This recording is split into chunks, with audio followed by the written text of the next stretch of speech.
Épisode 100, l'équipe d'Inner French répond à vos questions.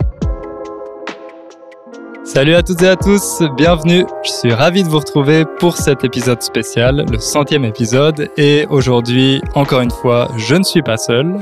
Salut à tous. Aujourd'hui, Anna et moi, donc salut, c'est moi Ingrid, on a rejoint Hugo pour cet épisode spécial, le 100e. Et pour cet épisode, on va répondre à vos questions. Alors, on a reçu beaucoup de questions. On les a toutes lues. On a apprécié vos remerciements. Merci beaucoup pour votre participation. Évidemment, avec plus d'une centaine de questions, ça a été difficile de trier. Donc, on va pas pouvoir répondre à tout aujourd'hui, mais on a bien gardé vos questions de côté et éventuellement, on fera d'autres épisodes spéciaux pour des thèmes en particulier.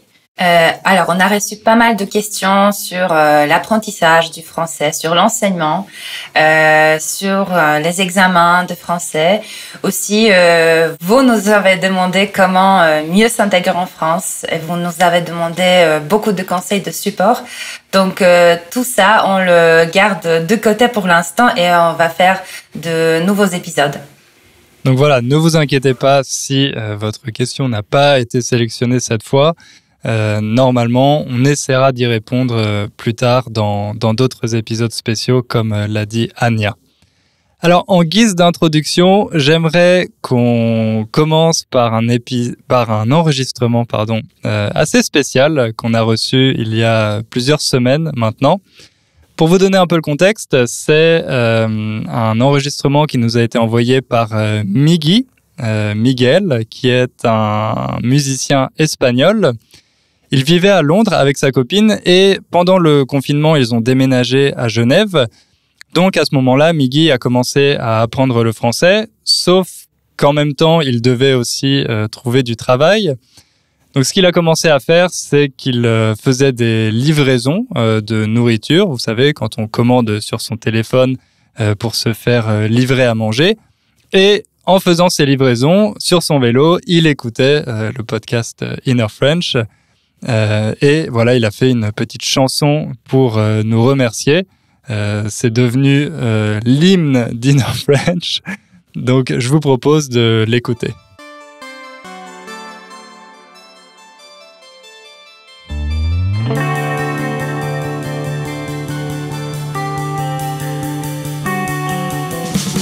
Quand je suis venu à Genève en 2020, semblait trop difficile à comprendre.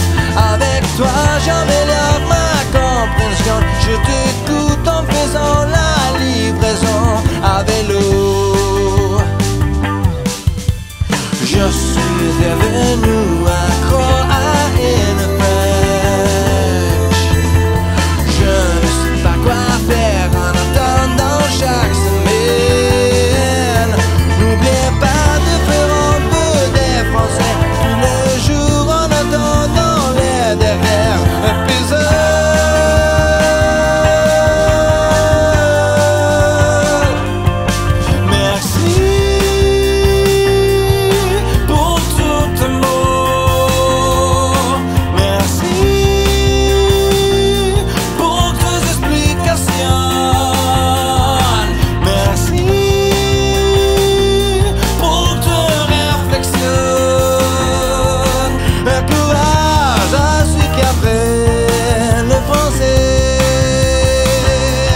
Merci beaucoup Miggy pour cette musique. Vous avez peut-être entendu qu'il a même repris l'ancien jingle d'introduction, qu'il a adapté.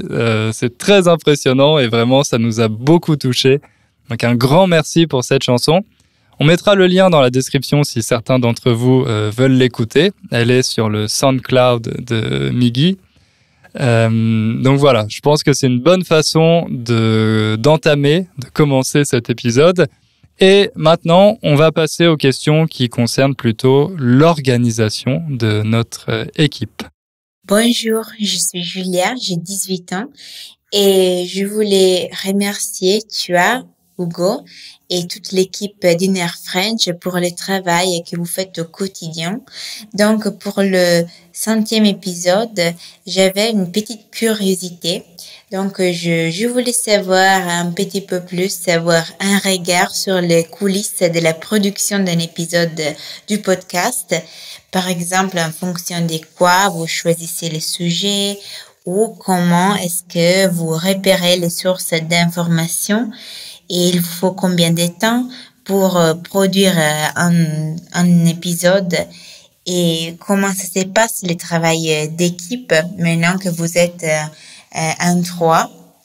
Et donc, c'est tout. Et merci beaucoup du fond du cœur. Et gros bisous d'Italie. Merci beaucoup, Julia, pour ta question. Alors, donc pour te répondre, au niveau du podcast, donc depuis que j'ai rejoint l'équipe, on travaille beaucoup avec Hugo, tous les deux au niveau de la production. Donc, on se fait régulièrement des petites réunions qu'on appelle les réunions édito, pour déterminer les prochains sujets. Faut savoir qu'on a une liste assez énorme de sujets potentiels, mais on peut pas les décider avec beaucoup d'avance. On s'adapte beaucoup à l'actualité, à nos envies aussi du moment, aux mails qu'on reçoit, etc. Donc régulièrement, on refait un point et puis on se dit, voilà, le mois prochain, on fera ça. Qui s'en occupe? Puis après, donc comme tu as pu voir, d'abord, on a fait des podcasts séparément. Donc, Hugo a fait des sujets tout seul. Donc, à partir du moment où je l'ai rejoint, je l'ai aidé à écrire les sujets. Et puis, après, on a décidé de passer à des podcasts un peu plus conversation, qu'il y en aura de plus en plus comme ça. Donc, après, pour la préparation, comment on fait? En général, on choisit des sujets qu'on connaît un petit peu chacun, qui nous intéressent. Donc, on a déjà des sources.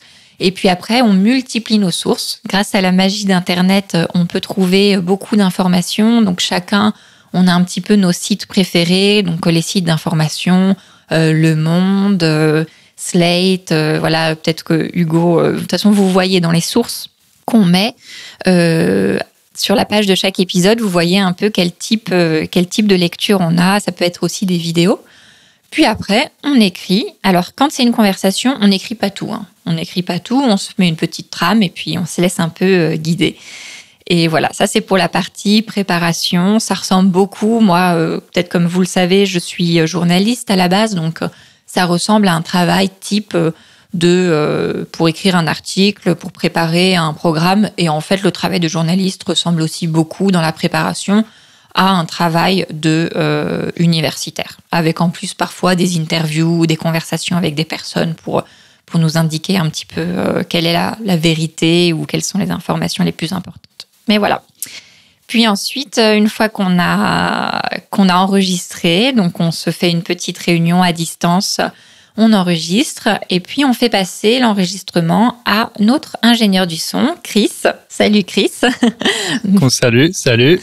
Merci beaucoup d'ailleurs à toi parce qu'il est essentiel dans notre travail. Il s'occupe de faire en sorte que le son soit bien calé, qu'il n'y ait pas d'interférence, que la voix soit à un bon niveau sonore, etc.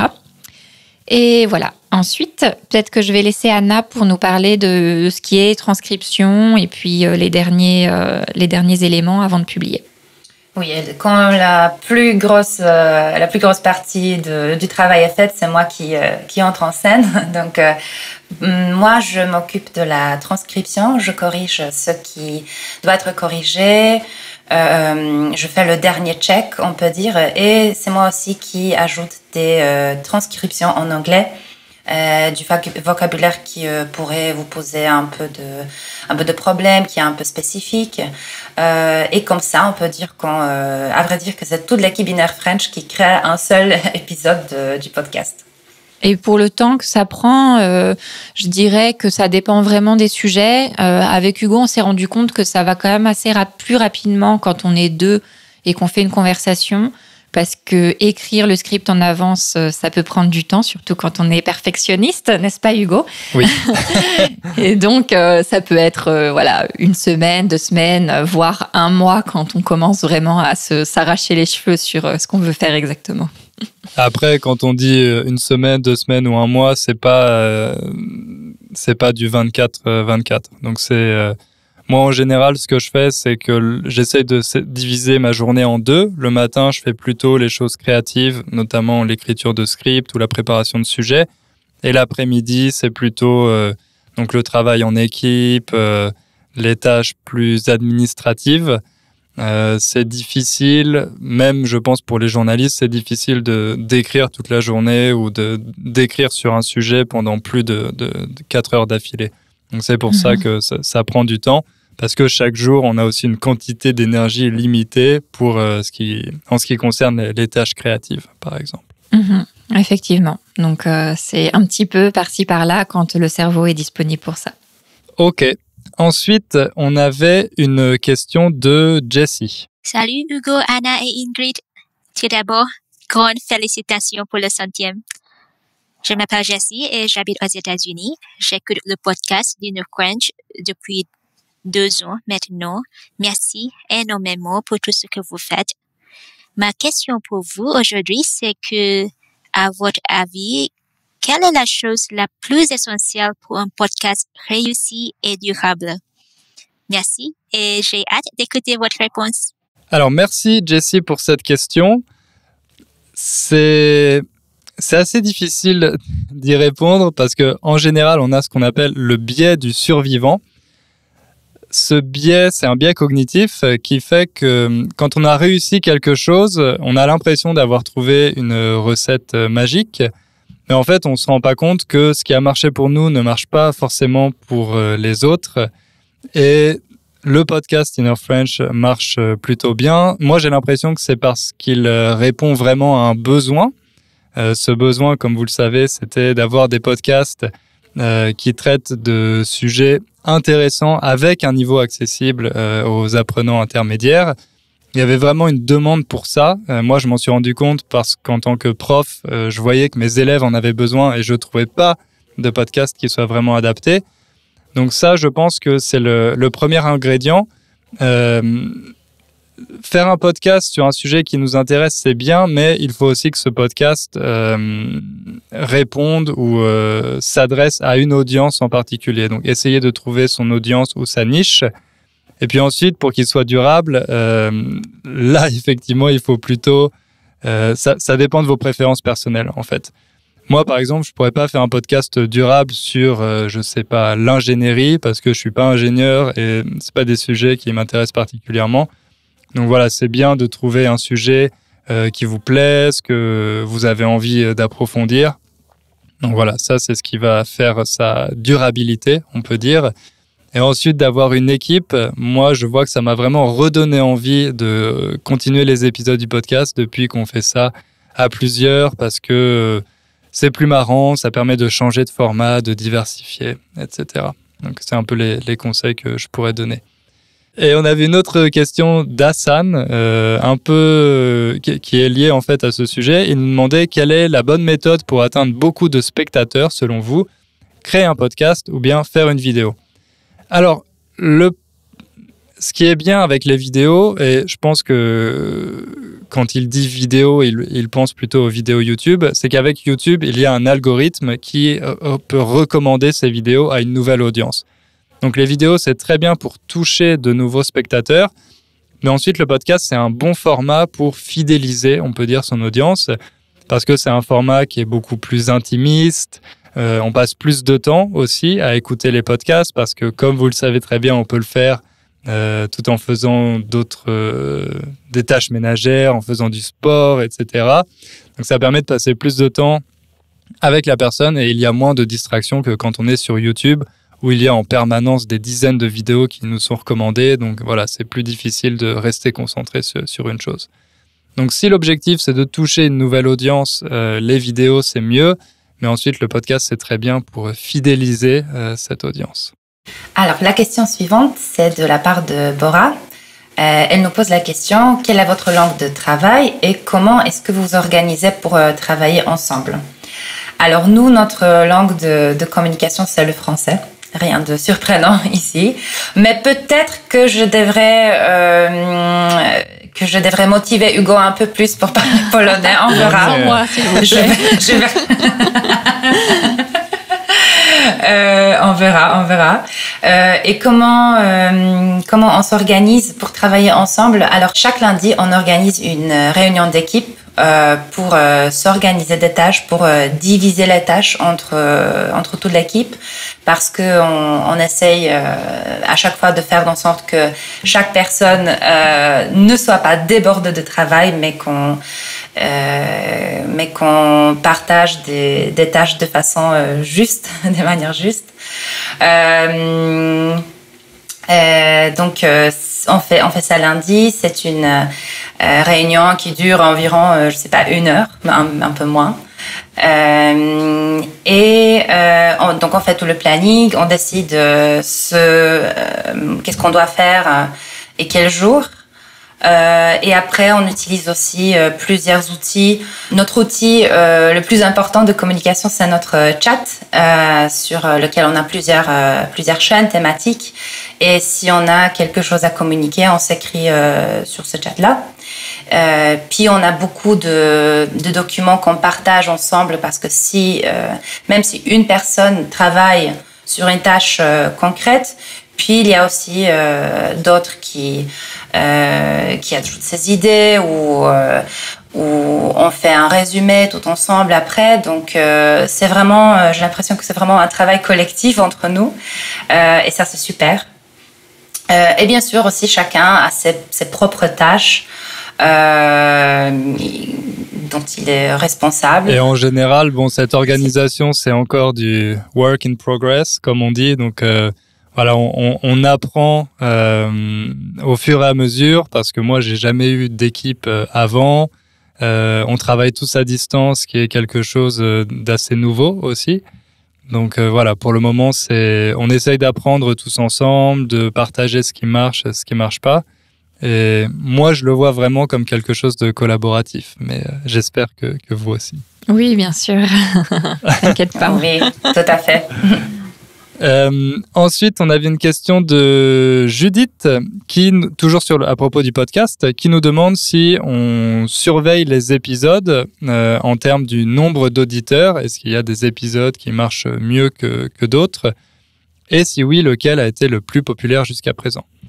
Alors, dans l'ensemble, là, je viens de regarder les stats. On est à quasiment 10 millions de téléchargements pour tous les épisodes cumulés depuis le début du podcast, depuis 4 ans. Donc, c'est vraiment pas mal. On est très contents. Et en fait, contrairement aux vidéos sur la chaîne YouTube, comme il n'y a pas d'algorithme qui recommande un podcast plutôt qu'un autre, c'est vrai qu'en général, les épisodes font plus ou moins le même nombre d'écoutes. La plupart des personnes qui sont abonnées au podcast écoutent chaque nouvel épisode. Donc voilà, il n'y en a pas spécialement qui sont beaucoup plus populaires que d'autres. Parfois, il y a un sujet qui marche un peu mieux.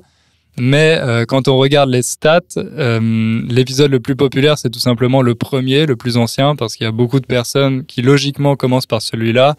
Ensuite, le deuxième, le troisième.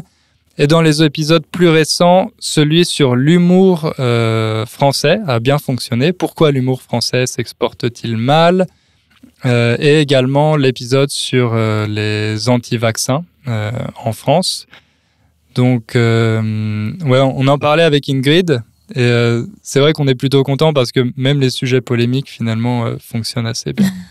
Au contraire, ça fonctionne encore mieux. Vous aimez bien quand on touche à des petites polémiques et des débats.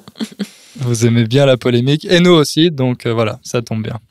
Ok, donc là, c'est bon, on vous a fait un petit topo sur la manière dont on travaille. Maintenant, on va passer à la seconde partie qui est plutôt par rapport au futur Dinner French et à ce qu'on envisage pour la suite. Alors tout d'abord, on va commencer avec une question de Benjamin de Berlin. On l'écoute. Bonjour, chère équipe Dinner French. Je m'appelle Benjamin, je viens de Berlin. Et oui, tout d'abord, mes félicitations sincères de votre 100e épisode Dinner French, du dîner français. Petite blague. Ma question. En fait, Hugo, je me souviens, oui, dans un épisode, tu avais dit, donc après, raconte ton histoire, tu veux faire un programme plutôt visé à aider les débutants, un programme de débutants. Et je me suis demandé si, je ne sais pas, peut-être après, comme projet d'après, si tu peux aussi concevoir faire un programme pour les avancées C1, direction C2. Donc, merci beaucoup et au revoir. Ciao, ciao. Merci beaucoup Benjamin pour ta question. Donc tu es pas le seul à nous avoir posé cette question. On a aussi Mike qui nous demandait si on avait l'intention de faire des podcasts pour le niveau C1, C2. On avait aussi Kevin du Mexique qui nous demandait si on voulait faire un nouveau cours, sans préciser pour quel niveau.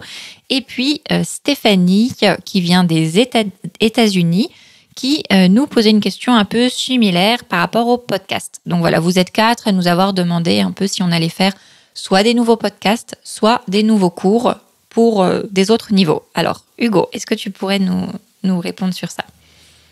Alors oui, c'était surtout des questions qui concernaient les niveaux avancés.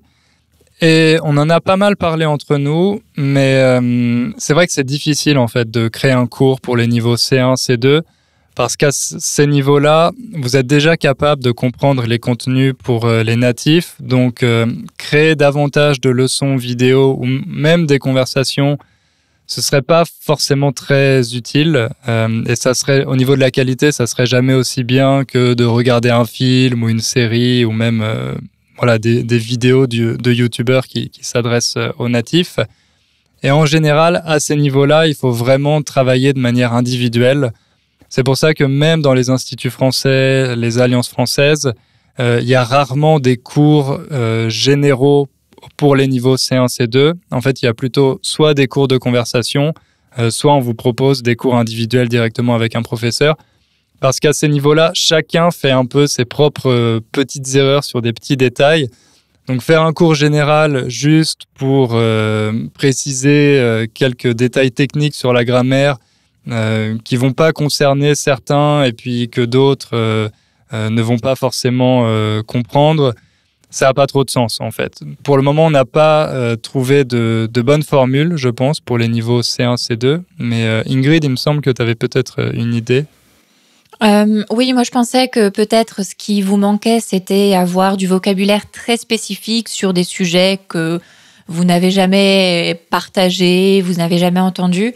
Donc éventuellement, ce qu'on pourrait faire, c'est faire des cours ou même des podcasts, mais sur des sujets un peu techniques, spécifiques, où il y aurait par exemple des questions culturelles, ou même si vous parlez parfaitement, vous avez une très bonne compréhension de l'oral, c'est sûr que si vous avez jamais parlé de, je sais pas, un thème scientifique en particulier, vous n'allez pas avoir le vocabulaire. Donc ce serait plutôt ça l'idée, ce serait de faire des cours ou des podcasts thématiques sur des sujets qui soient des sciences humaines, des sciences dures, de la politique, des choses plus techniques.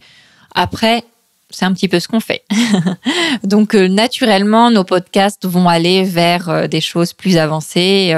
Et puis après, si vous voulez des choses très avancées, de toute façon, vu votre niveau dans les questions que vous nous avez posées, vous pouvez aller aussi sur tous les nombreux podcasts qui existent en français pour les natifs. D'ailleurs, il y a une application géniale pour ça que je vous recommande, c'est l'application Radio France, sur laquelle vous pouvez retrouver les podcasts des principales stations de radio publiques françaises, notamment France Culture, France Inter, Vous pouvez enregistrer ces podcasts dans votre bibliothèque, les écouter hors ligne aussi, il me semble. Donc c'est vraiment une très bonne source de contenu. C'est des contenus de qualité que je vous recommande. Et effectivement, nous maintenant, dans nos conversations, on parle de manière quasiment naturelle. Donc, vous savez que la vitesse a augmenté. D'ailleurs, il y a certaines personnes qui trouvent ça un peu trop difficile. Donc, nous, on essaye toujours de trouver le juste milieu. Mais dans le futur, il y aura plus de podcasts au format de conversation. On va essayer de faire plus d'interviews aussi avec des experts, comme notamment on a fait avec Florian Van de Piet et celui qu'Ingrid a fait sur Louise Michel. Avec donc Mathilde voilà, on essaie Larrey, de... oui. Ouais, exactement. Donc on essaie de se diriger vers cette direction. Je ne sais pas si Anna, tu voulais ajouter quelque chose par rapport à ton expérience, toi qui en est passé par là justement. Oui, moi je suis tout à fait en fait d'accord avec Hugo parce que c'est vrai que c'est beaucoup une histoire d'un voyage individuel, d'un parcours individuel quand on est au niveau avancé, quand on veut avancer encore et encore, c'est vraiment la question d'écouter les natifs parler, de se trouver des émissions pour les natifs, destinées vraiment aux natifs et essayer aussi d'écouter différents accents. Parce que chaque personne a aussi sa propre façon de parler, chaque personne a son vocabulaire préféré, donc vraiment essayer de diversifier les ressources. Et aussi, moi, je voudrais vous féliciter parce que si vous écoutez ces derniers épisodes et que vous comprenez tout, ça veut dire que vous avez déjà un niveau avancé, donc c'est très très bien. Effectivement, on l'oublie parfois, mais c'est bien de vous féliciter pour tous les progrès que vous avez accomplis. Nous, on est toujours très impressionnés, même par vos enregistrements. Donc voilà, continuez comme ça. Et il y a aussi ce qu'on peut appeler le syndrome du bon élève, une forme d'addiction au fait aux cours. Et on a toujours envie d'avoir la suite. Et c'est vrai qu'avec les cours, on a un sentiment d'accomplissement, on a fait quelque chose de concret. Mais une fois que vous êtes au niveau avancé, vous n'avez plus vraiment besoin d'apprendre la langue, vous devez l'utiliser en fait. Donc continuez de faire des cours, que ce soit dans des écoles de langue ou sur Internet. Ça n'a pas vraiment de sens. Ce que vous devez faire si vous voulez améliorer votre conversation, c'est avoir des partenaires de conversation, avoir des profs. Si vous voulez être capable de lire des livres, vous devez passer le plus de temps possible maintenant à lire des livres. Vous avez le niveau qui vous permet de le faire. Après, il y a différentes stratégies pour apprendre le vocabulaire, que ce soit les flashcards ou alors seulement regarder les définitions, etc. Mais voilà, arrêtez d'avoir cette attitude ou cette approche d'élève et prenez vraiment le contrôle de la langue et utilisez-la comme un outil. On a reçu aussi une question de la part de Laetitia du Brésil et on va l'écouter maintenant. Salut Hugo et Ingrid, tout le monde. J'espère que tout va bien. Premièrement, félicitations. Je m'appelle Laetitia, je suis brésilienne. Il y a presque un an que je me suis mis au français et il y a environ 9 mois que j'écoute ton podcast. Je voudrais te remercier énormément pour ce podcast formidable. Il m'aide vraiment à progresser au français et m'encourage toujours à être meilleur. Chaque épisode, tu me donnes une nouvelle raison pour continuer à suivre Inner French. Merci encore une fois pour partager ton expertise et ta sympathie avec nous. En tant qu'auditrice assidue du podcast, j'ai toujours m'a demandé pourquoi Inner French n'a pas un Instagram. Ça serait vraiment superbe et je suis convaincue que plusieurs d'auditeurs partagent mon avis à ce sujet. Je serais tellement contente si tu pouvais me répondre à cette question dans un prochain épisode. Merci beaucoup et je te souhaite seulement les meilleurs. À bientôt. Alors ça, c'est une question qu'on reçoit souvent, notamment dans les commentaires YouTube. Pourquoi on n'a pas de compte Instagram ? Pourquoi aussi la page Facebook n'est plus active depuis plusieurs années ? Donc c'est un peu la même raison. Je suis pas convaincu au niveau pédagogique de la pertinence de ces réseaux sociaux, que ce soit Instagram ou Facebook. Je pense qu'il y a beaucoup de distractions. Il Il y a aussi de nombreuses études qui ont montré les effets négatifs d'Instagram ou d'Instagram sur le moral. Donc voilà, moi j'ai pas envie de vous encourager à passer plus de temps sur ces plateformes. Je pense que il y a déjà suffisamment de distractions. Et voilà, je pense pas qu'on soit capable de faire du contenu vraiment de qualité au niveau pédagogique sur Instagram. Donc nous, on préfère se concentrer sur le podcast et sur YouTube. Sur YouTube, c'est aussi une plateforme. Dans un certain sens, c'est aussi un réseau social. Il y a aussi des distractions. Mais je pense qu'avec ces vidéos, on peut faire des choses plus intéressantes que sur Instagram. Donc, il y aura, à mon avis, bon, il faut jamais dire jamais, mais normalement, il y aura jamais de compte Instagram Inner French. Et la page Facebook aussi, j'envisage peut-être de la supprimer un jour. Donc voilà, globalement, on n'est pas sur tous les réseaux sociaux parce qu'on n'est pas convaincu de la valeur pédagogique qu'on pourrait apporter. Mais ne vous inquiétez pas, c'est pas parce que on n'a pas Instagram ni Facebook que vous ne pouvez pas rejoindre une communauté Inner French. Pour ça, on a une solution. Exactement, c'est David qui nous a posé cette question. Comment puis-je rejoindre un groupe dans votre communauté pour pratiquer la belle langue chaque semaine avec vous? Alors, en effet, on a un groupe pour les étudiants de nos cours. On a créé une communauté grâce à la plateforme qui s'appelle Circle. C'est une plateforme américaine. Elle ressemble un tout petit peu à Facebook. Il y a moins de fonctionnalités. Mais cette plateforme, ça nous sert surtout à partager des contenus, à partager des photos, de ressources, parce que les étudiants, ils ont plein de ressources intéressantes à partager. Grâce à cette plateforme, ils s'organisent aussi des réunions, des conversations. Donc, c'est vraiment un outil génial, un vrai endroit où on peut communiquer, on peut partager des trucs intéressants. Et ça fonctionne très, très bien. Les étudiants aiment bien cette plateforme, j'ai l'impression.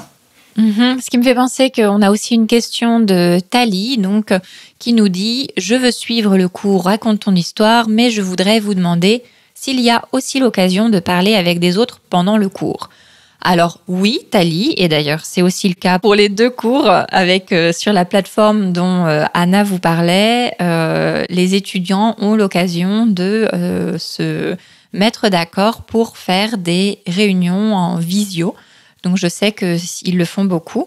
Donc, si tu veux rejoindre le cours Raconte ton histoire, tu peux le faire dès aujourd'hui, puisque en septembre, on ouvre les inscriptions. Tous les 4 mois, les inscriptions sont ouvertes, donc c'est le bon moment. Et vous pourrez, avec tes camarades, vous mettre d'accord pour faire régulièrement des petites sessions pour discuter, vous faire de la pratique de l'oral. Et d'ailleurs, en plus des cours, on a reçu une autre suggestion assez intéressante. Ingrid, je crois que c'est un sujet qui te plaît particulièrement. Alors oui, donc je veux remercier Eric et Courtenay pour leur proposition, donc qui proposent tous les deux une nouvelle idée pour Inner French qui serait un cours en immersion ou un séjour en immersion en France, pour que les étudiants puissent se retrouver. Et donc, l'idée, si je comprends bien, ce serait que nous organisions un séjour avec éventuellement des activités, des visites pour découvrir la France tout en parlant et tout en étant confrontés directement aux Français. Alors, je vous avoue que c'est aussi un petit rêve à moi et que ça me ferait très, très, très plaisir d'organiser ça. Alors, il faudrait voir si c'est possible techniquement. Évidemment, vous vous imaginez bien que actuellement, c'est pas possible, mais un jour, peut-être, après la fin de cette pandémie, on essayera en tout cas d'y réfléchir. C'est pas une promesse, mais ça me plaît. L'idée me plaît tout autant qu'à vous. Donc, on verra ça quand la situation sera un peu meilleure. Très bien. Ça permet de diversifier un peu les activités de l'entreprise. Donc, c'est parfait. On a reçu une dernière question concernant le futur d'Inner French qui nous a été posée par Mahad de Djibouti qu'est-ce que vous envisagez dans le futur pour agrandir la communauté ? Alors, donc comme je vous l'ai dit, on va pas se mettre sur des nouveaux réseaux sociaux. Pour nous, le plus important maintenant, c'est vraiment la régularité. Je sais que ça fait un certain temps déjà que je vous le dis, mais on va essayer de publier des vidéos plus régulièrement sur la chaîne YouTube, ce qui permet de toucher une nouvelle audience, d'agrandir la communauté. Et également avec le podcast, parce que vous savez que vous pouvez laisser des commentaires sur le site. Donc ça permet aussi d'échanger avec d'autres personnes, peut-être ensuite de faire connaissance pour proposer des meet-up, etc. Donc voilà, pour le moment, notre priorité, c'est vraiment d'avoir une vraie régularité au niveau de la fréquence de publication. Maintenant, on passe à la dernière partie de notre épisode. On a reçu beaucoup de questions personnelles de votre part, ce qui nous réjouit. Donc, la première question, c'est pour toute l'équipe. Quelle langue parle chacun de vous, à quel niveau et depuis combien de temps vous apprenez chaque langue? Moi, vous le savez, je pense que j'en ai déjà parlé, mais évidemment, je parle français, qui est ma langue maternelle. L'anglais, un petit peu l'espagnol. C'est vrai que je le dis assez souvent, mais j'ai un bon niveau de compréhension, mais comme ça fait des années que je n'ai pas pratiqué, je suis incapable de parler. Et le polonais à un niveau environ B1, B2. Donc là aussi, j'ai un bon niveau de compréhension et je suis capable de communiquer, mais pas de manière aussi fluide qu'en anglais. Moi, je suis native français, donc bien sûr, je parle français. Je parle anglais, donc je sais pas vraiment à quel moment je l'ai appris. C'est tout au long de la vie, à l'école, en regardant des séries, etc. Ma compréhension est parfaite, mon expression un peu moins parce que j'ai beaucoup de mal avec l'accent, mais je peux me faire comprendre sans problème. Et je parle aussi espagnol, donc j'ai appris aussi à l'école, mais j'ai surtout perfectionné à partir de 2017 en vivant en Amérique latine et en Espagne. Voilà. Puis après, je peux comprendre, une fois qu'on connaît l'espagnol et le français, si on me parle lentement en italien ou en portugais, ça va, mais après, je peux pas répondre. Voilà. Alors moi, ma langue maternelle, c'est le polonais. Je parle aussi français que j'ai appris à l'école puis pendant mes études. Et quand j'étais à l'université, je commençais aussi à apprendre l'espagnol comme deuxième langue romane. J'ai choisi l'espagnol parce que j'étais attirée par la culture espagnole et je me suis dit que c'est une langue qui est vraiment très très parlée dans le monde. Donc je pensais que ça va être pratique de connaître ces langues aussi. Après, j'ai eu une très longue pause avec l'espagnol. J'ai repris récemment. Donc maintenant, mon niveau, c'est, disons, A2, voire B1. Mais pareil, j'ai un bon niveau de compréhension parce que c'est vrai, comme Ingrid a dit, que l'italien, le français, l'espagnol, ils sont assez pareils. Donc, c'est assez facile de les comprendre. Et je parle aussi anglais. Parce que c'est une langue qui est obligatoire en Pologne. On commence à l'apprendre à l'âge de 6 ans, 7 ans à l'école. Donc, je parle aussi l'anglais. Ouais, peut-être qu'on peut continuer avec la question suivante de Potzi qui nous dit à quel point votre vie serait-elle différente si vous n'aviez pas appris une autre langue ou d'autres langues ? Quelle langue a le plus changé votre vie par rapport aux opportunités et au destin qu'elle vous a donné ? Donc moi, je peux répondre sans hésitation que c'est le français qui m'a donné le plus d'opportunités. Et comme je viens de vous dire, l'anglais, c'est une langue qui est obligatoire en Pologne et un peu partout dans le monde. Je pense qu'on peut dire comme ça. Donc maintenant, connaître l'anglais, c'est pas vraiment... c'est quelque chose qui est bien sûr bien vu. Mais connaître la deuxième langue étrangère, comme par exemple le français, c'est vraiment une grande qualité. Et et je pense que c'est grâce au français, au français et à l'anglais, à l'espagnol aussi, grâce à toutes les langues étrangères que je connais, que je suis devenue plus tolérante, plus ouverte, que j'ai fait de très très belles connaissances dans tout le monde. Oui, ça vraiment enrichit ma vie, les langues étrangères. Je ne sais pas si Hugo, toi, tu es d'accord? Non, si, clairement. Pour moi, c'est plutôt l'anglais qui m'a permis de rencontrer des gens à l'étranger, qui m'a permis de communiquer au départ avec ma copine, comme je parlais pas polonais. Et c'est vrai qu'aujourd'hui, même quand la plupart des choses que je lis sont en anglais, les séries que je regarde, les films que je regarde sont en anglais aussi. Donc je vis vraiment avec cette langue au quotidien, à tel point que j'ai du mal à m'en rendre compte maintenant, quand je suis dans une langue ou dans l'autre. J'ai vraiment le français et l'anglais qui cohabitent en moi au quotidien. Et pour toi, Ingrid, c'est l'espagnol? Eh ben, étonnamment, je dirais que c'est plutôt l'anglais parce que c'est l'anglais qui m'a permis de mettre un premier pied à l'étranger, qui m'a permis d'avoir confiance quand je voyageais, de voyager seule. Et même avec mon copain, on a commencé en parlant anglais. Parce qu'au début, quand il me parlait espagnol, je comprenais rien.